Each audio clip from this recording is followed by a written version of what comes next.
SNX Marathi, Siddheshwar news express, सत्यासाठी SNX सोबत।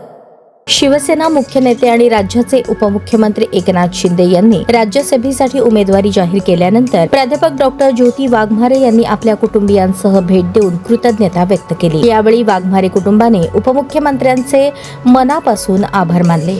संविधानाची प्रत आणि खास भेट या भेटीदरम्यान वाघमारे कुटुंबाच्या वतीने एकनाथ शिंदे यांना भारतीय संविधानाची प्रत भेट देण्यात आली। तसेच सोलापूरच्या एका स्थानिक कलाकाराने विशेष प्रेमाने रेखाटलेले शिंदे यांचे सुंदर चित्रही त्यांना भेट म्हणून देण्यात आले। आपल्या भावना व्यक्त करताना प्राध्यापक डॉक्टर ज्योती वाघमारे म्हणाल्या की एका मागासवर्गीय आणि अत्यंत गरीब कुटुंबात जन्मलेल्या परंतु उच्च शिक्षण व समाजकार्यातून स्वतःची ओळख निर्माण केलेल्या आमच्यासारख्या घरातील मुलीला राज्यसभेवर संधी देणे हा आमच्या संपूर्ण कुटुंबासाठी अभिमानाचा क्षण आहे।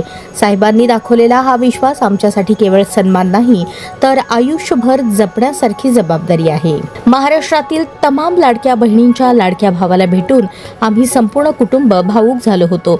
एका सामान्य कुटुंबातील कर्तृत्वाला न्याय दिल्याबद्दल डोळ्यात आनंदाश्रू घेऊन आम्ही साहेबांचे मनःपूर्वक आभार मानले असेही त्यांनी यावेळी नमूद केले।